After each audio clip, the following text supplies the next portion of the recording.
This is from The Divine Melody by Osho. Some days I feel like a swummy, and others like a ma. Can I be both, or will I grow up shizzy? The question is from Malika. Everybody is both, and you have become aware. That's very good. That's a great insight into your being. Everybody is both. The difference between a man and a woman is not much. The difference is only of degree, quantity, quantity, not of quality. A woman may be 60% woman and 40% man, or maybe just 51% woman and 49% man. And so is the case with men. It's only a question of percentage, but both exist in you. You come from both, from your father and from your mother. They both have contributed to you. Men and women are not just men and women. They're bisexual. They're a meeting place of both the sexes. The polarity is there. So, no woman is just a pure, simple woman. If you understand this, your life will become more clear to you. In some moments, a woman is more of a man than a woman, and so is the case with a man. In some moments, he is very feminine. In some moments, he is male. In some moments, he is female. There are soft moments and there are hard moments. There are aggressive moments and there are receptive moments. But up to now, the society has been conditioned in such a way. We've been taught and brought up in such a way that man is man, woman is woman. This is a very false arrangement, untrue to nature. If a man starts crying and weeping, people start telling him, "Don't weep like a woman, don't cry like a woman, don't be sissy." This is nonsense. Because a man has many tear glands in his eye as a woman. If nature had not meant for him to cry and weep, then there would have been no tear glands. Now, this is very repressive. If a girl starts behaving like a man, is ambitious, aggressive, people start thinking that something is wrong. Something hormonal is wrong. They call her a tomboy. She's not a girl.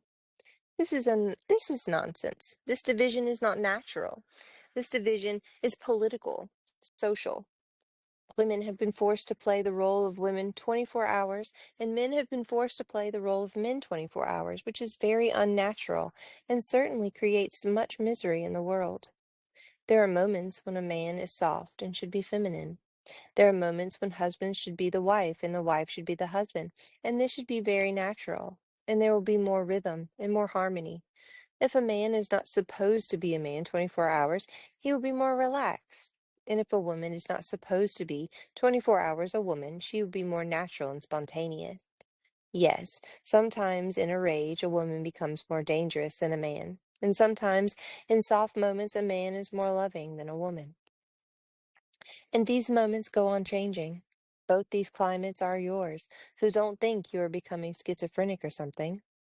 This duality is part of nature. This duality exists up to the sixth center, the Ajna chakra. Only beyond the sixth, the duality disappears. But the duality disappears in the sense that now it becomes so harmonious, so no one that man and woman carry no sense.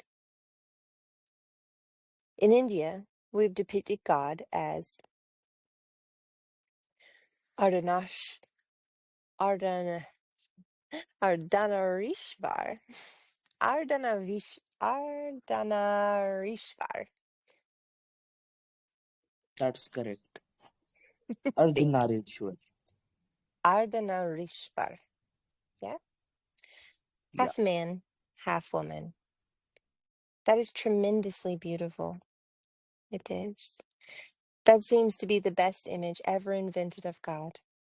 Half man, half woman. That's how it should be. When you reach the seventh, to the ultimate growth in your being, you will neither be a man nor a woman, or both together, in such harmony that there will be oneness. But before that, the duality continues.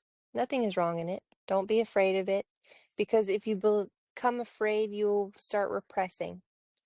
And any part repressed is a hindrance, is a block towards the ultimate growth. No part should be repressed. No part should ever be rejected and denied. All has to be made part of the organic unity. Each part of you has to meet and merge into the other so that conflict disappears and you become an orchestra. And this is happening at each center. Look, our divisions are all false divisions. On the tree, on the apple tree, there is one apple. You say it is outer to you, outside of you. It is not inner, certainly not. It is hanging on the tree. You eat it. You have eaten the outer. You digest it. It becomes your blood, your bone, your marrow. It will turn into your dreams, into your poetry, into your painting. Now it is no more outer. It has become part of the inner. The outer has dissolved into the inner. Then one day you die, and the earth will use your body as a manure. And again in the apple tree, one apple will be born. Now the inner has become the outer. The inner and the outer are continuously meeting and merging into each other. The demarcation is only utilitarian. It is not real. Where does the inner end and the outer begin? Can you tell me? Can you make an exactly clear line where? The outer is continuously moving into the inner. You are breathing in, and the inner is continuously moving into the outer. You are breathing out. There is no demarcation between the outer and the inner. They are one. In the same way, there is no demarcation between the lower and the higher. But people have mad ideas of demarcations, categories. People even think the lower body is lower and the upper body is higher. Just because the lower body is lower, they think it is lower as a value. Nonsense, because your blood continues to flow around the body and the same blood goes to the feet, the same comes to the head. Your oxygen goes on being divided all over your body. You eat, and the food is digested by the whole body, not the lower and the higher.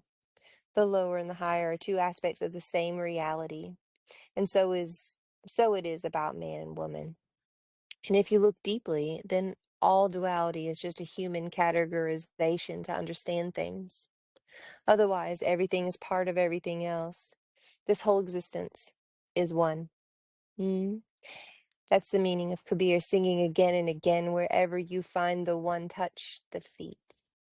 Wherever you find outer and inner meeting, and the higher and lower meeting, the material and the God meeting, wherever one is present, bow down, surrender to it. You are closer to reality when you are closer to the one. That's why I say that the true sage will not be an escapist, because for him, there can be no this world and the other world. For him, this shore is the other shore. He will be in the world and not of it. He will be a lotus flower in the water and yet untouched by it. For him, there is no division. In fact, for him, there is no division into good and bad, moral and immoral, God and devil. All divisions are part of one organic existence. So, Malika, a good insight has happened to you. Don't lose it. And don't be worried that you're going schizophrenic. Up to the sixth, the division remains and becomes more and more clear cut. And again, one will feel the changing, shifting. It is a shift. A few hours, you are a man. A few hours, you are a woman. If you watch it exactly, you can know exactly how many minutes you are a man and how many minutes you are a woman. It's a periodical change. In yoga, they have worked hard on these inner secrets. If you watch your breath, that will exactly give you the time. When one nostril, the left nostril is breathing, you're feminine. When the right nostril is breathing, you are male. And they're nearby about 48 minutes, they change continuously, day, night. This change happens. When you are breathing by the left nostril, your right brain hemisphere functions. The right is the feminine part. When you're breathing from the right nostril, your left brain functions. That's the male part. And sometimes you can play games with it. If you're very angry, then do one thing. Close your right nostril and start breathing by the left. And within seconds, you'll see the anger has disappeared. Because to be angry, you need to be in the male part of your being. Try it. You'll be surprised. Just by changing the breath from one nostril to another, something of tremendous importance changes. If you're feeling very cold towards the world, then breathe from the left nostril and let your imagination, fantasy, warmth flow in. And you'll suddenly feel free, full of warmth. In Tantra, they say, never make love unless you have checked your nostril. Never make love. If the man is breathing from the female nostril, then the woman has to breathe from the male nostril. Then there will be real orgasm. Otherwise, love will be just a wastage of energy, not more than sneezing. You will feel relieved after a sneeze, a good sneeze. One feels relieved, but nothing much will happen out of it. If the woman in the female nostril, then the man has to be in the male nostril. And according to this, Vatsayana, the first real sexologist, worked hard into deeper mysteries. He says, when the woman is in the male climate, she should be on top of the man. She should play the role of the man. Man need not always be in the missionary posture. That is called the missionary posture. In the East, because in the East it was never known that the man has to always be on the top. Only when Christian missionaries came to the East, people became aware that this foolishness existed in the West. So it's known as a missionary posture. Sometimes the woman is in the male climate. She should be on top and she should be active, and the man, if he is in the feminine climate, should be passive. He should play wife and she should play husband. And then there will be great meeting. And this has to be remembered always because there are acts which can be done more easily when you are in the male climate. When you are doing something hard, carrying a rock, pushing a rock, check your nostril. If it's not in the male climate, it's not good. It may be dangerous for the body. You'll be very soft. When you're playing with a child or just sitting with your dog, feel that you're in the feminine. More affinity will arise. When you are writing a poem or painting or making music, you should be in the feminine. Unless you're trying to create a war music, then it's okay. You should be in the male climate, aggressive. Watch it, and you will be becoming more and more aware of these two polarities. And this is good that these two polarities exist. That's how nature arranges for rest. When the male part becomes tired, you move to the female part. The male part rests. When the female part is tired, you rest. You become male. And this is an inner economy. One goes on changing, but our society has taught you wrong things, that a man is a woman and has to be a man 24 hours a day. This is too much of a duty. And a woman has to be a woman 24 hours, soft, loving, compassionate. This is too much of a duty. Sometimes she also wants to fight, be angry, throw things. And this is good if you understand the interplay. I have heard.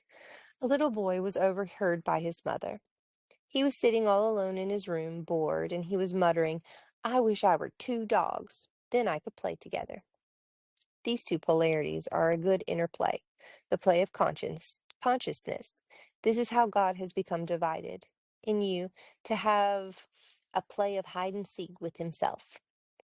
When the play is over, when you have learned that which is to be learned from the play, when the lesson has been learned, then you pass beyond the sixth.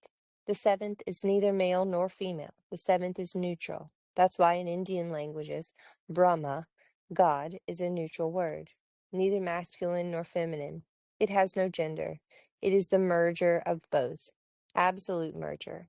And in the merger is transcendence.